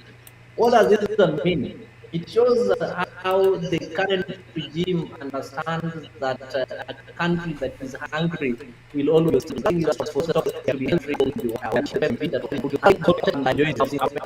gave it about 120.2 billion. So if you look at this country currently, there's a lot of constructions that is going on, and most people are getting employed in these construction sites and everything. And maybe in the near future, Kenya's quest to become the capital of Africa will be real. If you go to countries like South Africa, there are a lot of buildings. So this is because of housing and urban development. They're going to have the sewer lines and such kind of things. So they put a big amount there, 120 billion. And I know this one when they'll add the housing and these are going to ensure that our networks and internets and such kind of things are sorted. Health sector, the one that people have really been waiting for, has been given 133 billion. Yeah. And there were a lot of cries at the beginning, the shy, I don't know, she or what. And right now, because this thing is working and people don't have anything against it, all of a sudden there is silence. You know that. I know we are going to discuss that one. Governance and justice that we are calling for them to be such kind of things. If you look at manufacturing and industrialization, 18 billion is not bad. I remember before this gentleman called, how is this former, the one who become the Gatundu MP Kuria. He is the one who came up with these industrial parks, and I'm glad that most of our counties got an opportunity to pilot this. And and our women will get places to sell. Our men will have places to show their artisan, maybe expertise, making those windows and such kind of things. There's equity, poverty reduction, and women empowerment was also given 1 of 5 billion. This is the money that they are giving to the affirmative actions, the money that they are using to pay those all the senior citizens and such kind of thing. Investing in critical infrastructure, 318 billion, that is good. We are going to see more for highways. Social protection, 58 billion. Access to quality education. Imagine that one tells you that our education sector is taken care of, because if you want to destroy a community, you have to destroy the education sector. Leo, you're breaking up badly. I think they are now sorted and there will be no much propaganda. And there is also 4 or 5 billion for equitable share on the right person for the position. Whenever they try to come up with the propaganda, they meet Badi Nyang, who explains everything vividly until those propaganda channels and propagandists, I don't know how to call them, they have got nothing to Oh, say. all They are right, trying to come up with Le- their own Leo, finance Leo, paper. But Leo. yes, Uh, yeah, Thank you for bringing yes. your point of view and praising. I think, Mr. Lendo, what you are displaying is misleading because we are discussing budget and we are talking of finance bill. We are talking of the budget. So you can speak to the budget. So can we just stick to the budget? We'll get back to those things that you want us. Actually, when we reach there, we are going to look at that. I think it is positive to target 30 billion in revenue. We cannot have a society that want to develop and we don't want to contribute for the development.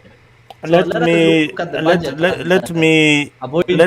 I know you are just. let me just tell you, maybe in a nutshell, what you don't understand about the Yeah, budget.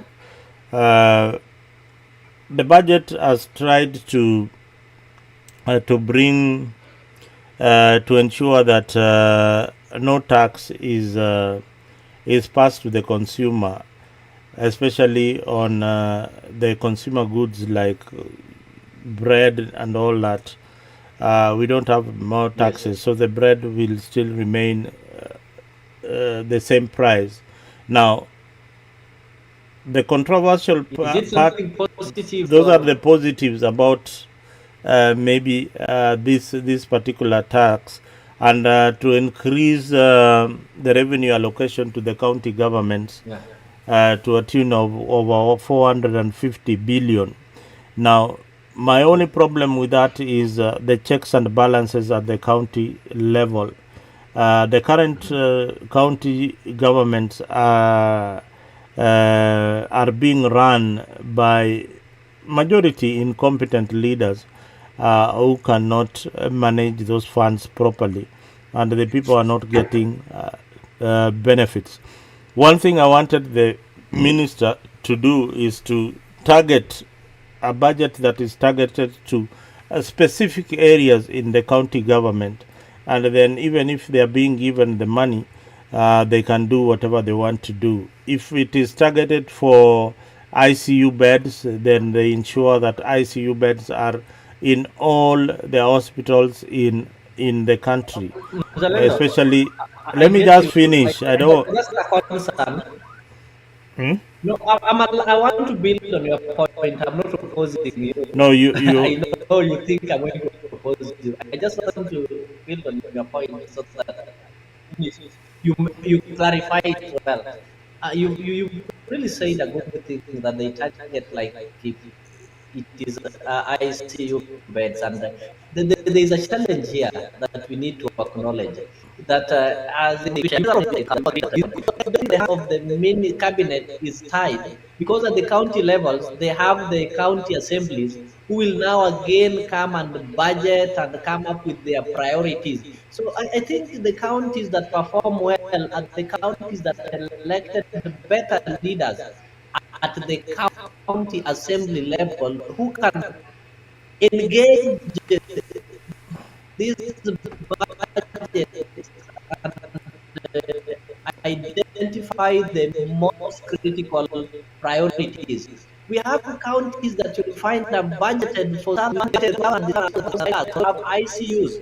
And if you narrow down, this one comes to poor or quality of the leaders that they elect at the county assembly. We have county assemblies, Mr. Lendo, that cannot even, when it comes to budget, they will always stamp what the governor says because they don't have the idea. What is your take on this? Don't you think that the county assemblies we are having poor quality in the county assemblies? That is why they don't know how to make priorities and allocate money to the most critical places. I'll give you an Yeah, example in my country compared to things that are being done by the county assembly. these county assembly members, they allocate funds to things that are not even necessary. And not even necessary. So we don't need to blame the county, sorry, the national government or the cabinet secretary, but we need to blame the voters I'll, who are electing poor listen, quality members Leo. of county assemblies. You know, I know you are out to defend each and every kind of bad deed or whatever bad is doing is right to you. Yes, he's doing some things right, but there are things that we can rectify. For example, I can give you an example of Oma Bay Stadium. Oma Bay Stadium, a lot of funds had been poured into that stadium, but who came to finish it? It's Raymond Omolo, the PS. The national government finished it in record time. That is the kind of thing I'm telling you, that some of these devolved funds, a good number of them, the county governments at the moment, they can't manage them. So let me just finish. Let me just finish. You'll have an opportunity to say something. Leo, can you hear me? You'll have an opportunity to say. And not functions. You've been seeing the problem that has always been there. No, no. Listen. We have been seeing the problem, but here is a solution. We don't want to talk about problems and continue with the same problems here in and out. Listen. We don't have time to elect good leaders, especially when political parties are not sanitized and they cannot give us the kind of leaders that we want. Now, there are things that the national government can do to rectify the situation, and this is one of the things. When John Mbari has given money for, let's say, sports, he has given money for sports and cultural services. This is something that will be controlled from the national level. Now, when you give money to the county government for the development of schools, for instance, this is something that we know very well that the county governments cannot do. They are embezzling funds, and you know that. Don't pretend here that they are not. They are embezzling funds at the county level. A lot is being stolen there, and they can't account for. Even if you look at the auditors general's report in most of the counties, a good number of them, that it's just corruption. We see them in the Senate each and every time. A few of them are given the clean bill of health. And because of the quality of debates that happen in the county assembly, we cannot control that at the moment, because there's this sickness of loyalty, sickness of political parties, and tribalism in the country that deny us competent leaders that can be put in those particular positions and lead effectively. Now, my plea is that this is a lot of money. A lot of money is being given to the county government. There's no measures that the government is putting in place to ensure that this money is used properly. It is been left to the hands of political parties to ensure that the leaders that are elected, or the people elect good leaders, so that they can manage these resources. You have seen the crop of leaders. You have complained about it. Some of them cannot even count from 1 to 1,000. And you want them to control a budget of 450 billion or 475 billion. That is utter nonsense. So I think that budget should be targeted. If it is targeted for buying equipment, meaning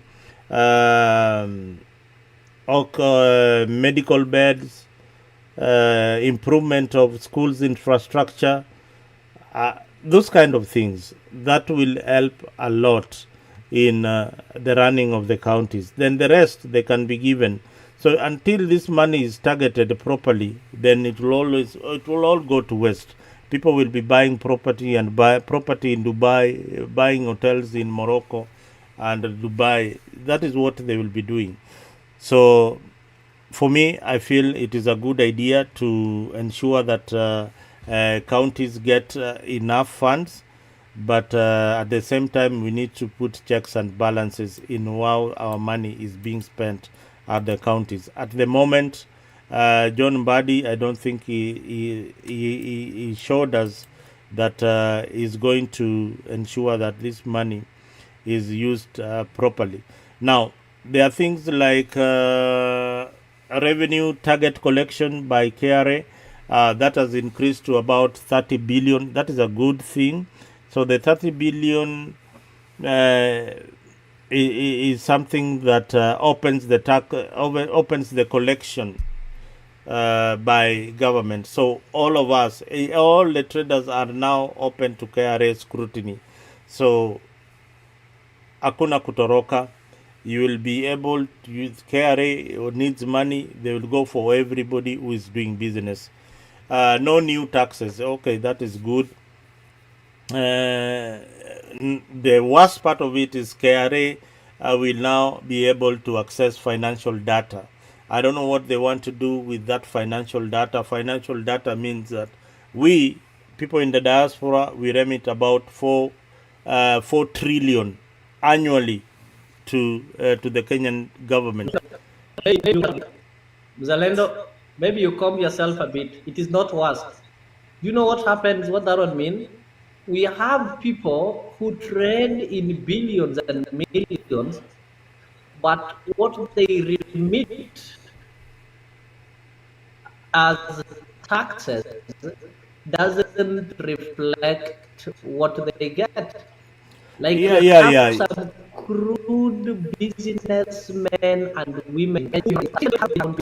There is no way Mama Mboga can be remitting like 20 shillings every day, and somebody makes millions and also want to remit the same amount. I think this is a good move. And even where you are in the US, I know you can't lie in paying your taxes. They know what you make, and they have specific laws on what to be taxed and what not to be taxed.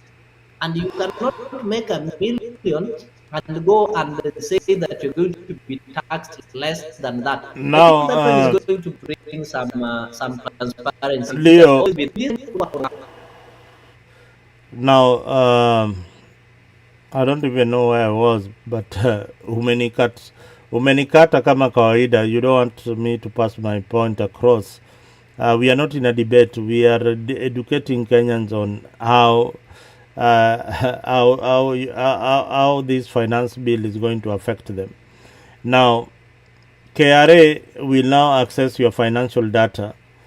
That is an infringement of my privacy. My financial data,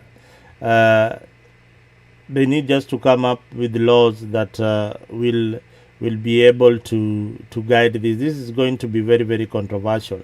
I know the big fish in this country. You cannot you cannot get the people in parliament, for example, who will be able to tell them, we have made so much, yet they have got billions in their accounts. They don't have any particular industries, but they have money, a lot of money.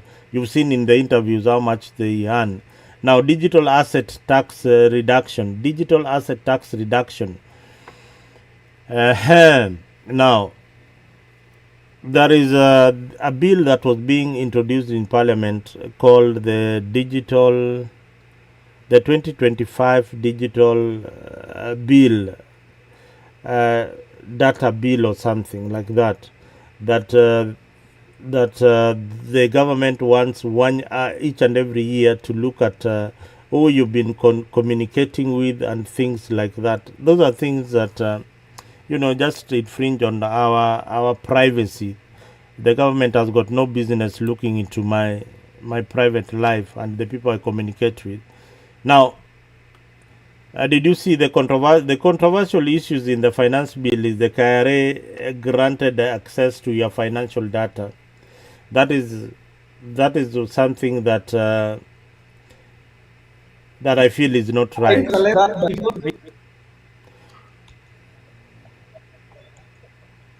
Can Leo, your audio is terrible. Now, manufacturers are ineligible for a VAT refund. Kitambo, they were getting refunds from KRA. Right now, they will not get refunds from the government. People who are manufacturing.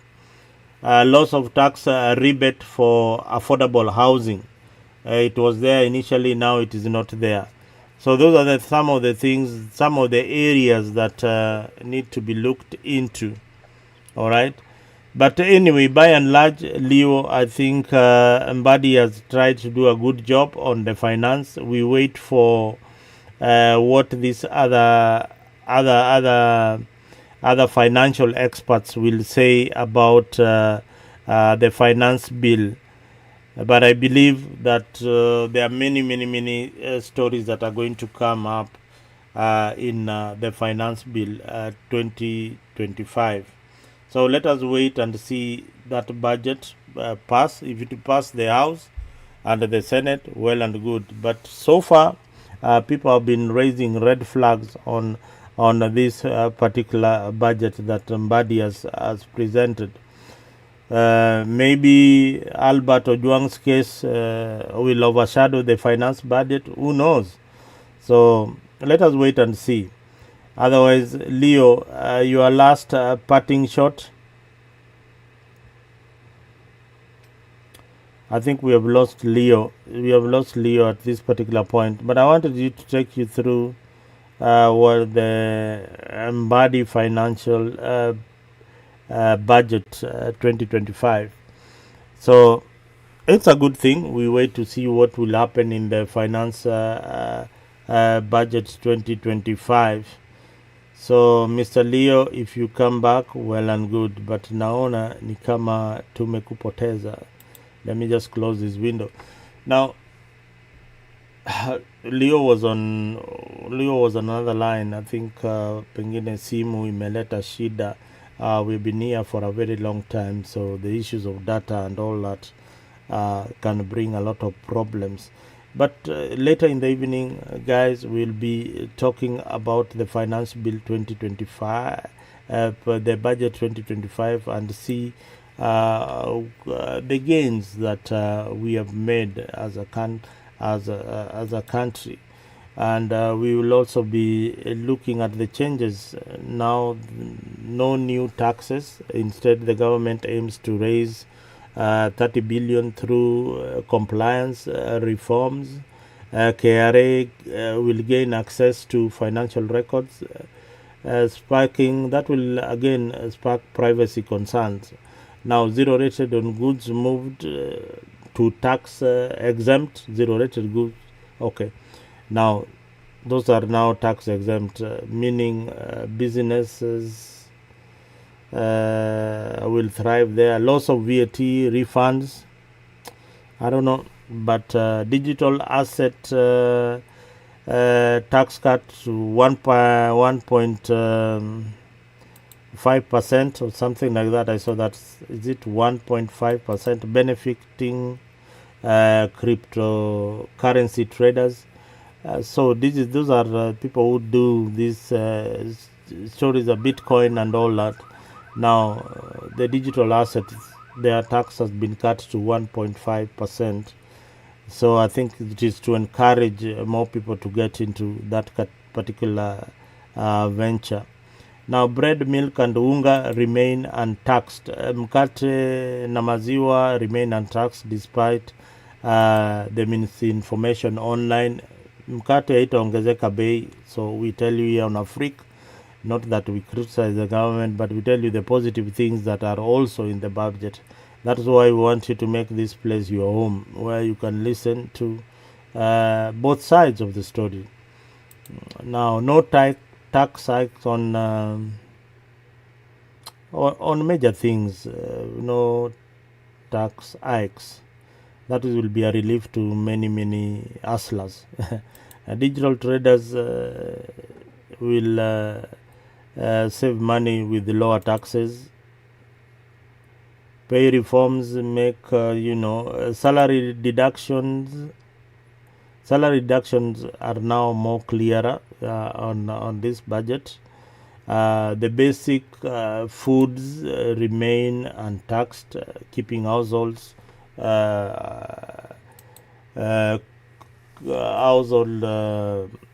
goods in a stable cost, where ukienda kununua mkate nini, hizo vitu za kawaida, sukari, vitu kama hizo zinakuwa na bei nafuu. Now, where the controversy lies is KRA's financial data access. That I've told you about that. That one will bring a lot of issues in the near future, or maybe starting tomorrow, people will be talking about it. Now, what else? What else?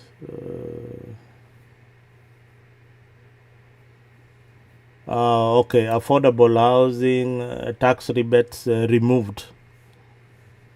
Now, what that means that home prices will go up unless there is a financial guy who will tell me otherwise. That if you remove those rebates, then the prices of housing goes up. What else was in that budget? Now, the question we ask is that whether this finance bill benefits the common mwananchi, or does it introduce new economic burdens to us? Now, I will be analyzing this budget starting this morning, the way we have started, just to give you a brief on what we'll be looking at. But we will invite financial experts to dig deeper into the budget so that they can explain to the laymen and to laymen like us what the budget 2025 mean. And even as we finalize, we want to hear from you. What is your take on tonight's discussion? Was it something worth listening to? And if it wasn't something worth listening to, maybe you can tell us on areas that we can improve. And we also want you to join us this evening for more comprehensive discussions on the other side of the studio, where we'll have more than one or two panelists discussing these particular issues that are happening in the country. But one, make this your home. Subscribe to our wonderful channel. Follow us on X, follow us on YouTube, and follow us on Facebook. So it is more clearer that the government has really improved from what we had in 2024 and what we have in 2025. Mbadi has tried to do a good job. There's not been much public outcry compared to the previous budget, but this one is something that I think most Kenyans will embrace it. Hopefully. For us, we will continue raising the right questions here, and we'll get the right answers at the end of the day. With that, ni asubuhi hapa pale niko. We've been having a long night with my brother Leo. I think he's gone forever. He's never coming back. And I leave you with what the Gen Zs have been saying. And this is a message that is so important that you need to listen to what these young people are saying. Have been tortured and brutally silenced. Some of us have disappeared. No one knows where to. None of us dies in silence anymore. If they kill one, they kill all. If they want to kill, let them kill all of us. We are millions. We are not afraid to speak. You can't kill the truth. We will not be next. Today, we say enough. Enough is enough. Tumechoka. We will not be next. Enough is enough. Will not be next. Enough is enough. We will not be next. Enough is enough. We will not be the next. Enough is enough. We will not be next. Enough is enough. We will not be next. Enough is enough. Tumekataa. We will not be next. Enough is enough. We will not be the next. Enough is enough. We will not be next.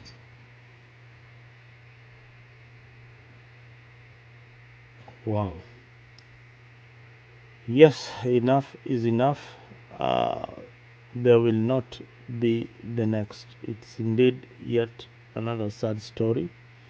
I hope that we didn't start or end the year like this. But a lot has been happening. So, yes, we will be presenting for you the budget here every other day, starting today. We'll get some of the points that people are talking about, bring them out here so that you can also help us analyze the budget. With me has been one Leo, and yeah, I hope that Leo, I can see you're back, but anyway, I'm just winding up. We cannot go on with this forever, Mr. Leo, so I hope that you tutaniwia radhi ndugu yangu. We will have these discussions next time in a more comprehensive way, and if you have more time later in the evening. I have been your host kama kawaida, Mzalendo, and this has been Africa 24, your number one channel. Let me leave you with what has been happening in Kibra. Kibra kulikuwa na moto, sijui ni moto gani.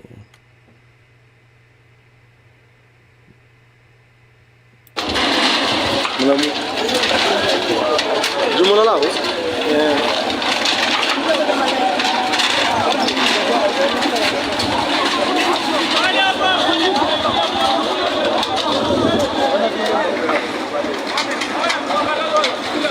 Bala ndo kutoina.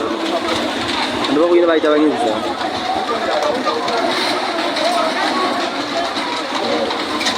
Sitaye kichoko boda bolle kwa nesa yo. Dai sana.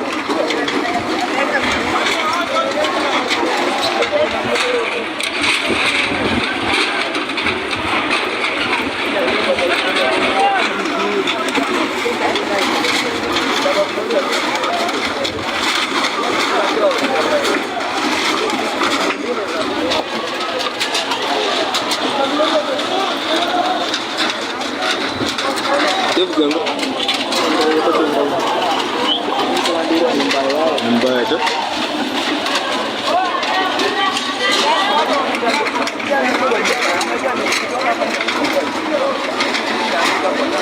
Very good. Nanda very. Nanda miambi. Miambi tiki dogo.